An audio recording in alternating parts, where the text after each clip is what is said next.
in Lansing. It happens. The joke is, especially now that I'm a senior member, the freshmen think I know what I'm doing, and they get called into the speaker's office, they get called into the governor's office, and they're nervous. And I says, don't worry about it. I says, the only time you're in trouble is if they have your parking spot sign on the desk already. I says, that's when you know you're in trouble. And during the Medicaid expansion vote, there were 32 of us Republicans that were just frothing at the mouth waiting to vote no on it. And of course, I was kind of the de facto leader of that group, and leadership actually called me in the next day, and they were angry at me, and so that's where I came up with that joke with the parking spot signs. And I got in a little bit of trouble because I didn't follow where I was supposed to follow, but neither did 31 other of us. There were 32 of us that voted no on it, and I still will say that that's going to bite us in the butt someday if it hasn't already. But the second time I got in trouble was when Pastor Ernie came in and his lovely family and was able to say the prayer for the house that day. And I enjoyed it immensely, and so did the Speaker of the House, but Pastor Ernie had to chime in and say that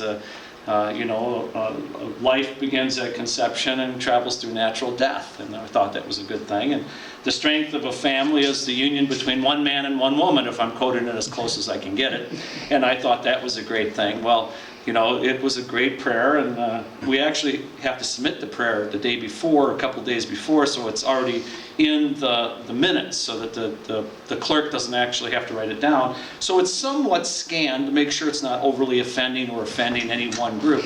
Well, the Democrats right away put in a foul card, because it offended them. And it really is interesting to me because we allow anybody to pray. Atheists, Baptists, Muslims, Catholics, Lutherans, it doesn't matter. It's whoever that member brings, and you respect each and every member's prayers that are brought forward. But the Democrats put in a foul card, and I got called into the Speaker's office, and the Speaker says, Peter, the Democrats have put this in and we need to sanction you. I says, well, what's the punishment? Well, it's over. So off we went. But he had to go through procedure, so it was kind of fun. So thank you, Pastor Ernie, for my second punishment. Let's start if I can. We just passed the budget, and I'm going to touch a little bit on that, and I'll take some questions on that. $54.4 billion. Who thinks we're spending too much money? Okay, let's talk about that. Michigan is on the hook for $9.1 billion right now for mega credits that were put on by, started under Governor Engler, ramped up under Governor Granholm. And what a mega credit was they would go to mostly in the automotive industry because we were tanking there for 10 or 12 years. And they reached out to Ford, Chrysler, GM, and their suppliers, all of the American Axle and the rest of these groups, and said, if you would hire 100 people, Company A would give you $100 a head, and they would go to Company B and say, we'll give you $150 a head, and so on down the line. These were individually written contracts to the businesses. It wasn't a voted on policy by the House, the Senate, and signed by the governor. There are individual contracts written with those businesses that said, if you hire this amount of people, we will pay you this amount of money. That makes it difficult for us to change it because it's a contract. It's a contract no different than if you went in and hired a carpenter to build your house and signed the contract, you were liable. So we can't change it as a policy. The theory of this was, and I disagree with this totally, it's socialism at best, is the theory was as these people were being hired, Michigan would then be able to collect the income tax on their income and fill the coffers back in to the state, and then everything would be rosy. Well, in theory, and on a whiteboard, that looks good. The good news is today, these companies now are hiring people.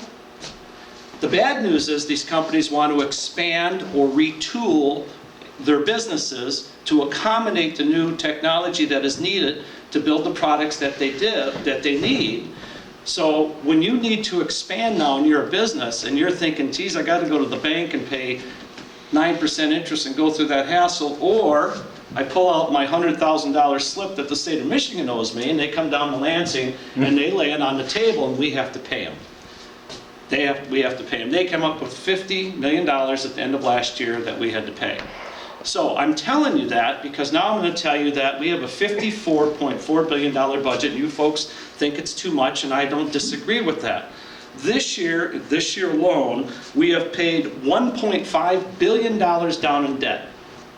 $1.5 billion down in debt. Now understand that our $54.4 billion budget that we have, we only get to work with $8 billion. The rest of the money in Michigan is constitutional, dedicated, or restricted funds, which means that we can't do anything about it as legislators. The schools have certain constitutional monies. When Proposal A came in place, we went from 4% sales tax to 6% sales tax. 2% is constitutional. We can't do anything about that. So as our economy has improved, car sales are off the charts right now. All of that sales tax revenue that comes in has to go to schools. We can't do anything about it. And other monies that come in are restricted to prisons, roads, state police, health and welfare, and all the way down the line. Not that I may agree with them all, but that's the facts. So we talked about maybe the budget's too big. $1.5 billion this year we paid down in debt. Debt pay down is one of the strongest things we can do for our state. We paid $615.9 million into our rainy day fund. We put $400 million out of general purpose general fund into roads. We took $40 million away from MEDC. We took and eliminated the film credits. $25 million this year, totally eliminated next year. So we are doing the right things. If you add all of that up, that's almost $2 billion out of that $8 billion that we get to do something with that we are not spending. So I hear this, and I agree with you that we are still spending too much money, but until you folks put a referendum in, or the state legislature has 2/3 majority of the House, the Senate, and the governor's signature to change the Constitution, and then it goes to a ballot proposal to be voted on, we can't do anything about it. So as sales tax revenue continues to climb, as income continues to climb, as all of this money comes into the silos, we can't do a thing about it. So you folks think we're spending too much money, I don't disagree. And wastefully. And I can't disagree with you, but I can't do anything about it. It sounds bad as your elected official. I think what we have done is stellar. Out of the $8 billion, $2 billion we have done to pay down debt. It's huge. No other legislative body has ever done that in the history of the state, paid that much of a percentage down in debt. If you are walking around every day carrying a credit card debt and only paying the minimum, where are you in 20 years? You're in trouble. Oh, yeah. You're exactly You're right. way in And the that's hole. where the state of Michigan is. If we don't pay down debt, our grandchildren will be suffering. We think it's better to pay down debt than to incur new debt. So I'm very proud of that. And I know people still think we're not doing enough, but I would love to sit down with anybody with a $54.4 billion debt, the budget, and go through line item after line item and tell us where else to cut. I'd love to see it. Not that I'm afraid not to cut. Okay, any questions on the budget before I get started on? Go, sir? Yeah, the only thing I have to say about that was you mentioned the MECD, and I saw that YouTube video of you kind of endorsing them. You want to? Oh, you mean as far as the film credits? As far as you said you believed in the you. I believe in the MEDC. Yeah. something Okay, like and that. I do. The MEDC does wonderful things. What is it? Okay, let's talk about what the MEDC does. First of all, the MEDC wastes a ton of things, but the MEDC does good things. Like Allen Park. We can sit here and tear them up all day long, and I'll They be right about with you. tear them up. It's about they waste money, Okay? and that's all they do. What is MEDC? What is it? Let him explain what it is. All right, the MEDC is the Michigan Economic Development Corporation. Every state has one. Whether you agree with them or not agree with them, every state has an MEDC. MEDC in Michigan is a behemoth. It needs to be clipped, and we are clipping them. But MEDC also does a lot of good things where they are the facilitators of federal grants. Now, if you want to talk about federal grants, we can get into that. But we need the MEDC to do those things. The MEDC does go out and handle the federal grant money that comes into the state of Michigan. They are a wing of the government. We have now just hired a new director at the MEDC. He's been there for 4 months. He's chopping heads. The MEDC is in trouble. The MEDC needs to be repaired. I don't know which video you saw because the one, you might have saw the one that I promoted, Pure Michigan. Is that the one? Yeah. Yeah. Okay, I believe in Pure Michigan. Pure Michigan is a proven income for Michigan. It brings in over $6 for every dollar we invest. No, it doesn't. Well, we can argue that all day long, but you'll have to show me where it doesn't. It's real simple. How much did you spend? On MEDC, on Pure Michigan? Yeah. 29 million last year, 33 million this year. So show me where there's $180 million that came back. The monies that come through the Pure Michigan campaign are judged in many different factions. One is sports equipment bought, fishing, hunting, boats, life jackets. There's That's money. why they dropped the license fee, because they're doing so well that they can't sell license to out-of-state people. So they dropped the amount. I'm not sure what you're saying. You mean the fishing licenses? Yeah, they've cut the amount that out-of-state people pay for their fishing license because people... They cut, I'm missing what you're saying. the You're amount saying that- there's less out-of-state licenses being bought? Yes. You know what I say to that? What? If you don't want to come to the state and give us $76 for an out-of-state license, stay home. Yeah, that's really helpful for... I'm a taxpayer in this state, just like you're a taxpayer in this state. You go to Ohio and buy a fishing license, it's $109. I don't fish in Ohio. There you go. And if Ohioan comes to They don't fish Michigan, in Michigan. The state of Ohio puts silver bass in Lake Erie. The state of Ohio came to Michigan and says, how would you like to contribute? The state of Michigan said no. If you go to Lake Erie or Lake St. Clair, you will catch silver bass galore. If you catch over 25 though, the state of Michigan writes you a ticket. do you The same think... state that didn't... Okay, wait a second, time out here. Whoa, whoa, whoa, Time whoa. out. You think paying $26 or $27 to fish all year is a lot of money? Yes, I do. Okay, I And accept here's that. why, here's why. You got people that come to this state every year that live in Arizona, live in Florida, live in other states. When they come here, they have a second home here. They pay taxes here, and they're treated as out-of-state residents. You think they're gonna come back? You think they're gonna keep coming? Where do you think Bob Lamb's going? Bob Lamb's going to Texas, not for the same reason you're He stating. said Florida. He's going to Texas. He may be, but people like Bob, people like my sister-in-law. Go to Texas and buy a fishing license, it's more than I was ours. in Texas. How much is a fishing license? It was $105. Okay, ours is $26. Yeah, but getting back to the point of my question though, I mean, I'm sorry. you know, Mission Capital Confidential and some other groups in the state have identified these as kind of socialist in the fact that they're... MEDC is kind of socialist? Yeah, because they're redistributing wealth. Yep. And, you know, and for you to stand up in the middle, it's one thing to say, okay, and just kind of keep quiet Wait, let me tell you why I did and that. endorse it. Let But me to tell you- actually get up and endorse it. Yeah. and Well, probably- here's why I did it. Okay. I didn't endorse MEDC. Right. I endorsed the Pure Michigan campaign. And I will tell you why. Okay. And I will get into this in my bill. I have a bill that takes $75 million out of the MEDC and redirects that to roads. Okay. $75 million from the MEDC and redirects that to roads. Well, the director of the MEDC was out telling people that we were cutting the Pure Michigan campaign, Right. which is a lie. Right. And I called him out on a lie. That's why I said that. Okay. The MEDC gets buckets of money from us in the state government. We give you this bucket of money to do this.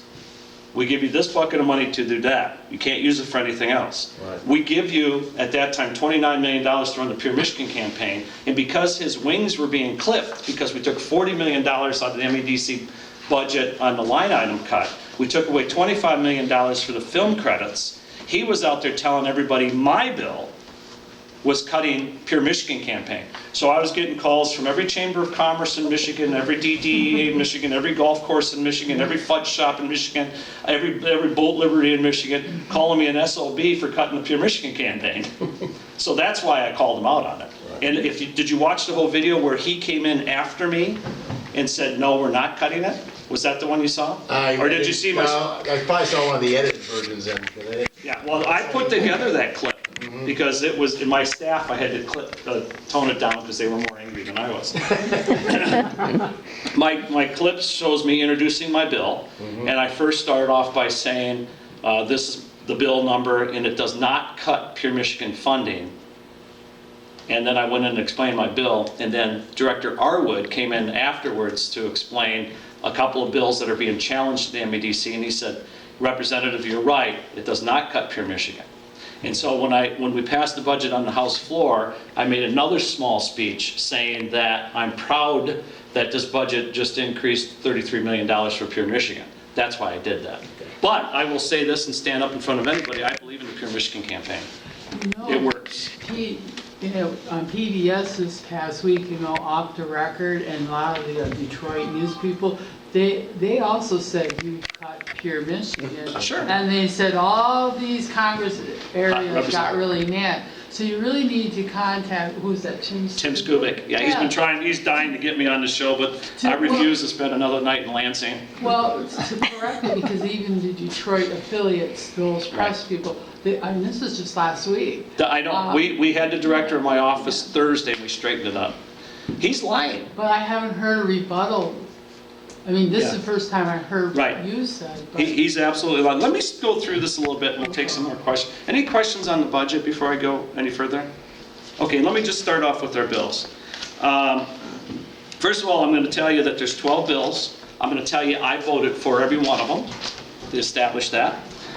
We have a Northern Coalition of Legislators, which I have explained to you before. There's 12 reps in the Northern Coalition of Legislators. Starts from Knuckles North, okay? 10 of us are Republicans, 2 of them are Democrats. All 10 Northern Michigan Republicans voted yes for this road package. The only 2 that voted no were the 2 Democrats, because all the Democrats voted no in protest. Okay? So I can just establish that if I could. House Bill 4605 and 4606, Representative Al Pershoka and Representative Phil Potman takes from the general fund about 125, I'm sorry. It takes from, let me explain this before I go any further. On gasoline, there's a 6% sales tax, okay? Out of that 6% sales tax, 83% or 83 cents of every dollar is constitutional monies. We can't do anything with it. 17 cents or 17% of that money goes to the general fund, general purpose. So out of the general fund, general purpose monies that we're taking in, we're taking $75 million and directing that to roads, and we're restricting it. Out of the other monies that go into the general fund, general purpose money, which is $625 million, we're pulling out and also dedicating and restricting that to roads. It's not a tax increase. We're taking the existing taxes and we're restricting them to roads. Okay? Those are the first 2 bills. My bill, House Bill 4607, amends the 21st Century Job Fund Act to statutorily dedicate $75 million of restricted tobacco settlement revenue to the bottom 3 buckets of Public Act 51. The reason we did that was the bottom 3 buckets is actually where the money goes directly to roads. Public Act 51, if you heard my presentation on Prop 1, Public Act 51 is the funding source for roads and infrastructure in Michigan. Every dollar that goes in the top, it goes through this act. The bottom 3 buckets are roads, county, state, and city. That's where the roads are. If it hits the top, it goes in the bike paths, marinas, all sorts of things, rails, dial-a-ride buses, everything else. How many buckets are in this thing? How many buckets in the whole proposal of Public Act 51? The bottom 3 are, The bottom 3 are monies that go to MDOT, Right. county roads, Right, cities, and villages. and then you got, how many top buckets for the bike paths and Oh, rails? God, I don't know, 50? I don't quote me exactly, a lot, Okay. a lot. But that's how all that stuff is funded. So every dollar that comes in hits the top of the bucket. It's all transportation stuff, though. If you think bike paths are transportation. But yes, public rails, like I said, public transportation, your buses, your dial-a-ride buses that we have running around here. We want to get the money to the hemorrhaging. Everybody wants to fix the roads, so that's what we did. So that's one of the things that the director of the MEDC doesn't like, because we just pulled $75 million out of his control. Representative Chatfield from the 107th District, House Bill 4608, amends the strategic fund to declare all monies in the funds of public dollars and dedicates them to the revenues equal to which $60 million today, but will travel with inflation. What that is Indian casino money. It's the gaming compact money that flows through the MEDC. The tribes pay 7% of all electronic games, 13% of all income from electronic gaming into this fund that the MEDC controls and doles out in different fashions. And it's a lot of money. And we believe it's better spent today on roads. So again, we've taken that $60 million in today's dollars and direct that to the bottom three buckets, to roads. Not raising taxes, redirecting monies that are coming in. Representative Farrington, 4609, eliminates the earned income tax credit. I call it the unearned income tax credit because we heard somebody earlier talk about the redistribution of wealth and how that is socialism and doesn't work. And so we have taken Michigan's earned income tax credit in this bill and eliminated it and taken that money that would normally be coming in and directing that to roads. Now, that did not raise taxes. If you know anything about the earned income tax credit, 10 years ago, Michigan wasn't participating in, 12 years ago, Michigan wasn't participating in the earned income tax credit at all. It was strictly federal money. And the federal government still does it. Under Jennifer Granholm, she brought it in and decided that these people deserve Michigan money also, so they would take whatever the federal money is, multiply it by 6%, and give Michigan money would be 6% of it. In 2009, she raised that to 20% her last year in office. In 2010-11, the first year under Snyder, we dropped it back down to 6%. So we are considered evil people because we don't understand poor people because of that one. And I would argue that one from the top of the mountain because, first of all, it's unearned income tax credit. 30% of that program is bogus. 30% of it is fraudulent. 30% of it is fraudulent. Over 80% of it is given out to newly landed immigrants into this country. So it's a terrible program. It should be totally eliminated if I had the wand, and I don't have it. Right. Representative Miller, 4610. This bill transferred over from Proposal 1. I certainly have always agreed with this. It allows townships that participate in more than 50% of a road project to be able to ask for competitive bidding. It doesn't really affect us up here because most of our road commissions already farm this out. They already are competitively bidding it out. But there are some road commissions downstate that have their own paving apparatuses. And you know if the government owns it, it costs 3 times as much. So the townships are begging for relief down there. So I agree wholeheartedly with this one. I voted for it the last time. It simply says, you're the county, you have the apparatuses, tell us your bid, we want to hear his bid. Competitive bidding, makes sense. We have another one that has Representative Canfield, 4611, that asks for an RFP for any projects over $100,000. RFP. Yeah, we may raise that because that's a little on the low side. State projects, you know, if you're doing maintenance work. Is that an acronym, RFP? You know, I wish I could It tell stands for you. request for proposal. It's just Thank sending you. out the Yeah. request for everybody to send it. Request for proposal, got it. Yeah, on any projects over $100,000 from MDOT. But that realistically is too low, so we did send that to the Senate, but we think that's too low. It would just, they don't do anything for $100,000 anymore. So we think we're going to increase that. Okay, so I just told you, let's see, I don't know, let's call it 8 bills so far without a tax raise. There's no raise whatsoever there. All we did was shifted money and dedicated money. Now, there's 3 bills in here that actually raise fees and one that raises taxes, and we're going to talk about it. Representative Luthauser, 4612. raises registration fees, okay? Everybody heard about the proposal 1. I voted no on that because it was ridiculous. It raised all registration fees, tremendous. What this bill does, and I voted yes on it, and I agree with it wholeheartedly, is it raises registration fees on pure electric vehicles $100. It raises hybrid registration fees, your Priuses, your Honda hybrids, $30. Now, the formula that we use, because it's a national study, the average Michigander drives 15,000 miles a year. The average vehicle, I'm sorry, 15,000, we're different. we take the, we know, we're the ones that raise it up. The average Michigan vehicle gets 22 miles to the gallon. At 19 cents a gallon is what Michigan road tax takes in. It's about $139. Call it $140 of tax that you pay towards roads at 15,000 miles. We figured a Toyota Prius runs half of its time on the electric motors. We figured $30 was a decent number. So we just, sir? But you're raising it on a Prius. Now, let's say a Prius is going to do less damage to the roads because generally they're a lighter car. Yeah, you're absolutely right, sir. Okay. And that's a great argument.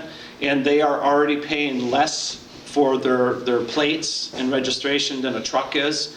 Trucks pay a lot of money to drive on the roads. And you know, it's a great argument, but I hear from like a senior citizen saying, you know, I only drive 2,000 miles a year. And they're right, but we have to have that road for you 12 months a year. So none of this is fair, or always fair, none of it's always perfect, but I voted yes on both of these, on this one bill. It's one bill to raise electric vehicles, $100, hybrids, $30. I drove a Tesla last week in Lansing, and oh my God, I'm glad there wasn't a trooper behind me, sorry. They are incredible cars. The one I drove was $135,000. There is no capture for road dollars out of that car. They drive Michigan roads for free. Now, people will argue they paid a sales tax on $135,000, which is absolutely true, but none of that goes to roads. You buy a $250,000 Mercedes-Benz, they're still paying road tax. So I don't think that's unfair. So there's a fee that we just raised. The other one is, So that's raising, I'm sorry, that's just raising the registration fee for both those cars. not just the Prius, I just use that as Yeah, an I know, example, for the the hybrid. hybrids. Yeah, for the hybrids and the electric. Right, nothing else. Nobody else is being raised. Not like Proposal 1 had everybody's Across the board, registration right. going up. Right. This is strictly electric cars and hybrids. Now, we originally had in there, and I'm going to explain this at this bill at the very end.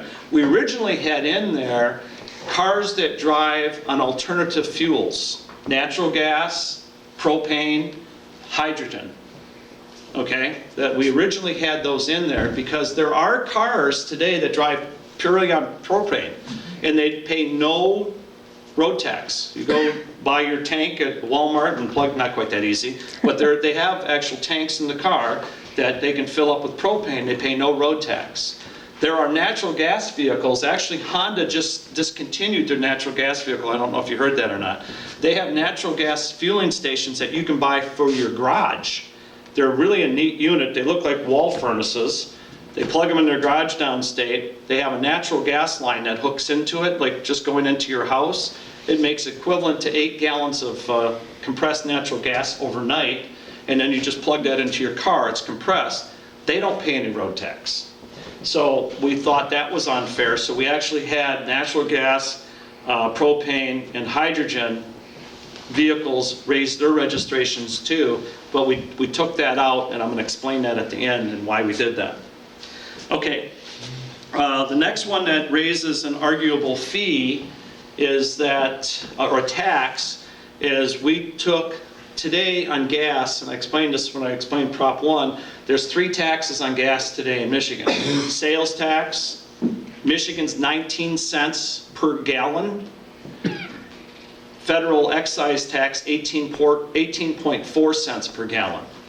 So in order to make a package work, if we all agree today that 19 cents is fair to pay for roads per gallon, what is equivalent to 19 cents 20 years from now? So we put an inflationary ladder on that. It's what the rate of inflation is per year times the 19 cents, not to exceed 5% or 0.05. So at 19 cents, and the rate of inflation last year was 1%, your gas tax would have went up 0.0043%. Routing it off to the top 10%, it rounds it up to the top 10, your tax would have went up 0.0, you got deer running in your yard over there, Warren. It would raise your tax up less than a half a penny last year, okay? So we had to do that because if they would have did that in 1997 when they raised gas tax the last time, we wouldn't have this problem. So if it goes up 5%, you guys can get your math things out, that raises it up less than a penny a year. If it goes, and we haven't had 5% inflation in 20 years, so I'm okay with that one. That is a raise, so I'm gonna give that one to you, okay? The next one is probably the biggest tax increase. That is called diesel parity. Right now, diesel pays 15 cents per gallon for road tax. Gasoline consuming vehicles pay 19 cents. The reason that is the diesel industry had a better lobbying firm 40 years ago than the gas industry had, and that's the truth. So 25% of all diesel consumed in Michigan is consumed in passenger vehicles. So why does a passenger diesel Passat pay less to drive on that road than I do in my Grand Marquis? So we think that's a fairness issue to raise it to 19 cents. Now, I've just told you a couple of bills that I think raises taxes. The inflationary ladder is a tax increase. The fee structure change on the hybrids and Electra is not a tax increase, it's a fee increase. Do those two sound fair? Okay, just asking for... The hybrid and the electric car, because yeah, they're using our roads. Okay, so let's take that one away, that's really not an increase, I agree. How about the inflationary ladder, does that seem fair? That stops a lot of bureaucratic, In the future? Yeah. Okay, so maybe it's not fair, but, so let's get down to the one bill that actually is a tax increase, in my opinion, on this bill. 25% of diesel parity goes to consumption of passengers' vehicles. Is that fair? I think it is. That a Passat should pay just as much for a road as I should pay for my Grand Marquis. Oh, yes. Okay, so that's diesel parity. Now, 75% of that bill is consumed by the trucking industry, what ultimately will be pushed onto us as consumers. That will, I'm not being dishonest with you, that is. Today, as volatile as fuel is, 4% is going to be absorbed so quickly that you won't even notice it. I mean, gas, I was down in Tawas today, gas was $1.72. When I left Alpena it was, I'm sorry, $2.72. I was gonna say. I apologize. In 6 months. Exactly, Yeah. so that's what I'm saying, so it's so volatile that, although that's the tax increase, so there's 12 bills, we just agreed the registration is not a big deal, the inflationary ladder is not a big deal, the one bill that raises diesel parity, 25% of that is not a big deal, because that's fairness, because it's a passenger car, 75% of one bill is really a tax increase. So out of 12 bills, I believe we raise taxes 75% of one bill.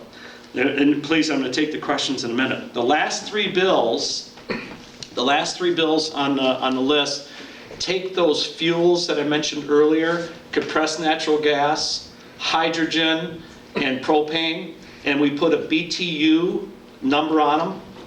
So we're taxing those people for roads per BTU unit. So we take what a BTU unit of gasoline is and figure what the same volume of BTUs of propane, natural gas, and hydrogen is, and those people pay the road tax per unit of what that, per volume of what that BTU is. Do you follow that? Okay.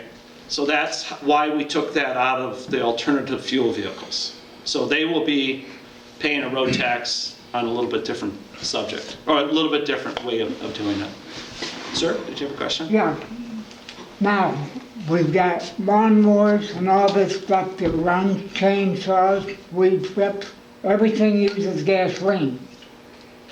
We're still paying a 19-cent tax on that that is not on no roads or anything else. It's on your own yard and in your own lawn. Right. If you're running, you can technically get that money back. You really can. How many gallons a year do you use? Well, it depends how many lawns I'm cutting. Well, let's call it 100 gallons a year, which is a lot of gas. That's $19. But you can fill out a form to get that back today. Now, you can prove it, you can fill out a form to get that. If you're not using it for road use, like diesel has dyed fuel for farm use and off-road, you can get that money back. I'll see your chainsaws and such as that, it's used 24 hours a Right. day, Right. cutting lumber and all that. So it does run into more than 100 gallons a day or 100 If you're gallons. running the guys that will run these remote sawmills at their property, they can have a truck deliver their fuel without the road tax on it. I see. You can do that now, but I will tell you this, they're paying more for their gas because Yeah. the deliverer charges a Delivery lot more charge. money to deliver it, so. What about that RV fuel that's so high priced?